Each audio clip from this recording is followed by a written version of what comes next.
Rekruter itu bakal terus mencari kecocokan apakah profil ini um, mirip atau cocok atau sesuai gitu ya dengan apa yang dicari sama usernya.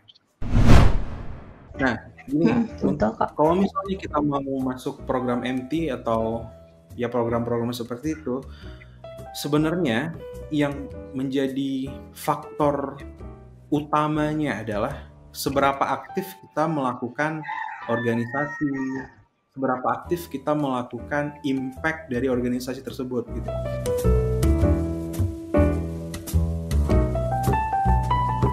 Misalnya, Vira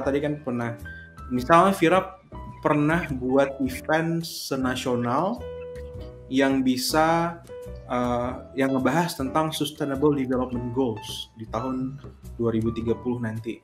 Kemudian bisa jadi project manajernya, bisa menghadirkan berapa banyak perusahaan, berapa banyak lembaga internasional gitu kan. Nah, kalau kayak gitu MT pasti suka tuh, Fir. Jadi ya, jadi kalau misalnya nanti mau lamar apa namanya yang posisi-posisi di multinational companies ya, nggak mesti MT, harus mulai untuk banyakin aktivitas yang berdampak secara sosial selain kerjaan sekarang juga berdampak banget gitu, punya perform dengan baik gitu. Mereka bakal suka banget misalnya menang sebagai apa ya, youth apa gitu di Indonesia, diakui sama UNICEF di Thailand misalnya atau UNDP Thailand. Mereka suka banget tuh yang kayak gitu-gitu. Karena kenapa?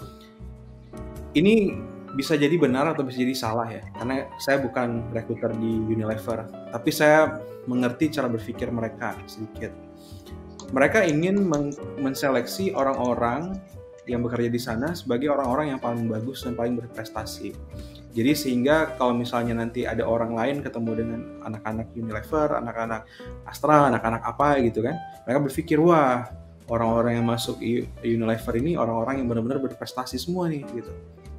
Jadi employer brandingnya kayak gitu, sehingga ketika nanti ke depan mereka membutuhkan manajer gitu kan atau direktur, mereka juga orang-orang yang berprestasi itu bakal tertarik untuk masuk Unilever.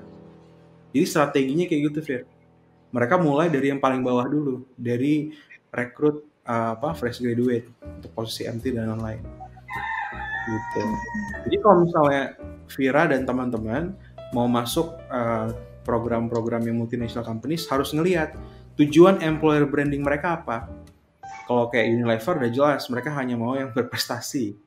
Atau mereka mostly mau yang berprestasi. Jadi kita harus menunjukkan bagian prestasi kita di dalam resume. Atau kalau misalnya belum ada, nggak masalah. Sekarang kan masih punya waktu. Waktu pun masih lama ya, kalau misalnya dikasih umur ya. Jadi sekaranglah saatnya kita untuk berprestasi di dalam kantor, menghasilkan impact, atau di luar kantor menghasilkan impact juga. Misalnya Vira jadi apa tuh, presidensi juru bicara di G20 gitu kan, atau berkontribusi di sana, nggak mesti harus jadi juru bicaranya kayak mau di Ayunda. Wah, tuh suka banget tuh pasti itu nanti. Apalagi kalau misalnya itu berkaitan dengan produk-produknya atau brand-brandnya dari si multinational companies tersebut. Triknya itu, Fir. Agak berat ya triknya. Iya, karena mereka maunya kayak gitu. Mereka maunya yang benar-benar berprestasi, dapat scholarship itu, scholarship ini. Waktu mereka suka banget dikasih penghargaan sebagai ini. Peluangnya bakal lebih besar ya, bukan berarti langsung masuk, enggak. Peluangnya bakal lebih besar. Begitu. Kalau untuk tahu pola pikir kayak gitu dari suatu perusahaan tuh gimana ya? Maksudnya apakah dari LinkedIn-nya, dari website-nya tuh bisa ketahuan gitu? Fir, lo tanya pertanyaan yang bagus banget. Ini bisa diketahui paling enak ya dengan ngobrol dengan rekruternya di sana.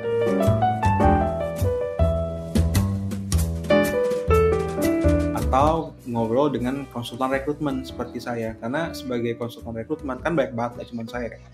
Itu pasti profesi kayak kita tuh pasti tahu culture dari perusahaan tuh kayak gimana, HR dan user tuh cari orang kayak gimana. Karena Kalau misalnya kita nggak tahu mereka cari yang kayak gimana, ya kita nggak deal, kita nggak bisa kasih kandidat. Ketika kandidat nggak deal, target saya nggak terpenuhi gitu kan. Jadi tanya kedua orang itu paling mudah. Caranya gimana? Ya berkoneksi dengan alumni, dengan teman-teman, dengan LinkedIn, gitu, dari LinkedIn gitu kan, sehingga bisa punya koneksi rekruter dan konsultan rekrutmen atau HR. Habis itu bakal ditanya gimana. Kalau misalnya mau dianalisa sendiri juga bisa. Kayak tadi Vira bilang, kita lihat dari newsnya, beritanya seperti apa. Kita lihat dari program employer brandingnya. Kita lihat di LinkedIn page-nya misalnya.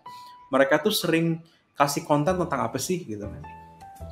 Kesannya mereka pengen kasih konten supaya terkesan seperti apa sih. Nah, itu tuh dengan cara kayak gitu udah sangat jelas tuh. Misalnya dulu ada startup unicorn gitu kan, Bukalapak gitu ya. Mereka cuma cari orang-orang, mereka selalu ngepost ini gimana cara programmer yang dari luar gitu kan, yang udah pernah kerja di Twitter, di mana lah segala macam dia yang bagus-bagus, kerjanya di Bukalapak gitu. Nah, tandanya apa? Kesannya adalah Bukalapak lagi cari orang-orang yang seperti itu gitu di luar, sehingga nanti kalau misalnya ada program, ada posisi yang terbuka dan orang-orang yang tadi yang ditargetin tadi bisa ngelihat, oh ternyata kalau gue lepas Twitter di California terus masuk Bukalapak, gue sejahtera juga kok gitu. Bahkan gue jadi lebih bagus. Caranya adalah lihat LinkedIn page activity-nya seperti apa. Kita analisa sendiri. Mereka tuh lagi buat kesan seperti apa sih, lagi pengen mau-create brand seperti apa sih gitu. Sehingga kita nanti bakal use the data untuk curate our resume seperti itu.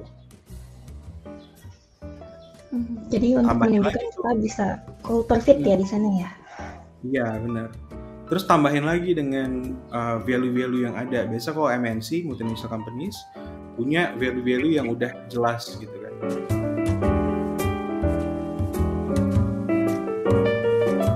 Jadi kalau misalnya Anda mau memperbesar peluang untuk diterima di MT, Program Management Trainee, atau di multinational company, maka ada 3 tips yang bisa dilakukan. Nah, yang pertama adalah harus aktif di kegiatan yang berdampak secara sosial. Organisasi, volunteer, buat project sendiri, kemudian ikut pertukaran, ikut leadership program, dan lain-lain. Kemudian yang kedua, kita harus tahu culture dan hiring culture di sana seperti apa. Yang ketiga, kita harus tahu nilai-nilai atau value-value perusahaan. Pastikan nilai-nilai itu sudah pernah kita latih atau sudah pernah kita tonjolkan, tampilkan di kegiatan atau aktivitas yang pernah kita lakukan. So good luck untuk apply program MT. I wish you all the best. Kalau Anda merasa terbantu dengan video ini, yuk kita like, comment, subscribe, and share agar YouTube bisa merekomendasikan video ini ke lebih banyak orang. Jadi, lebih banyak orang yang terbantu karena Anda. +1 kebaikan hari ini.